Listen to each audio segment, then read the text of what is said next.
Senator Judge Aquino may proceed with this interjection when he's ready. You have 2 minutes, sir. Maraming salamat, Mr. Presiding Officer. Magandang araw po. Good afternoon po. Okay, so sa inyo pong determinasyon sa inyong opisina, meron pong mga disallowances, no?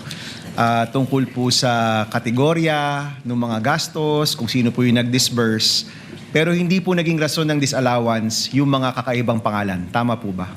Opo, tama po. Okay.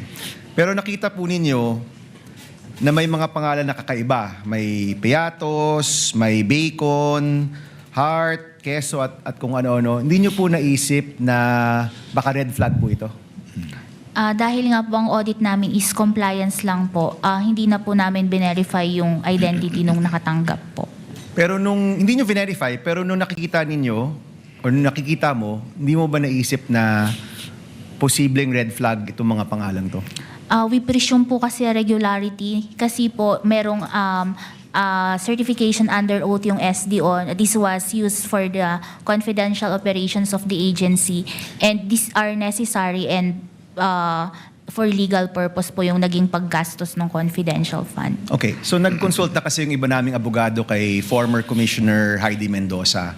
At sabi niya, kapag may mga kakaibang pangalan, the COA can trigger an investigation because of fraud. So hindi niyo po ginawa yun, no? Walang usapin ng investigation because of fraud.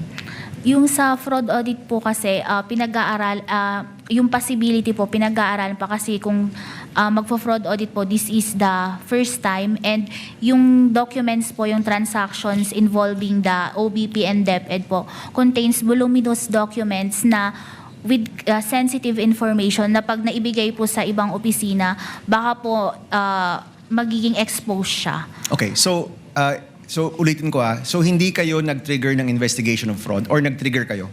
Wala pa po, pinag-aaralan pa po with the chairperson. Pinag-aaralan. So it's possible na magkaroon pa ng investigation due to fraud? Opo, gaya po ng sinasabi ko, pinag-aaralan pa lang po at kung kinakailangan po, pwede pong mag-fraud audit po. Okay, let me ask about what is fraud, no? Ano yung fraudulent? Yung paggamit ba ng alias ay fraudulent? Ito ba'y bawal or illegal?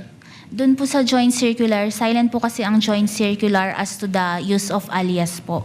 Pero ang binabantayan po dito is dapat na ibigay po ito sa totoong tao at nagamit sa tamang confidential expenses. So thank you for that. So kung nagamit to sa talagang nakalagay doon, hindi ito fraudulent.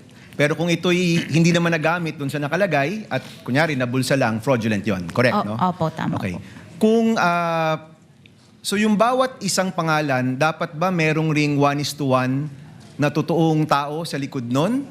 Or pwede kunyari may alokasyon ng 10 million tapos hinati-hati sa tagti 300,000 pero isang tao lang talaga yon. Yun po ba fraudulent?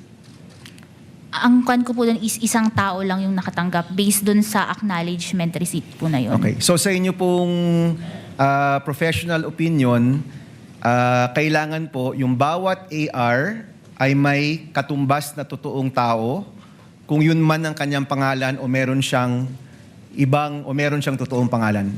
At yung nakalagay doon sa report na activity, yun dapat talaga yung nagawa. Tama po ba? Opo, tama po. Okay. Are you aware, Madam Witness, na meron tayong batas na nagbabawal ng paggamit ng alias? Hindi po ako familiar doon sa law. Okay. There is a law actually, RA 6085, na nagbabawal ng paggamit ng alias at nais na naming alamin kung ito ba'y pertinent dito sa usapin ng confidential and intelligence funds at aalamin po namin yan. Maybe for the second round. Maraming salamat, Madam Witness. Thank you, Senator Judge Aquino.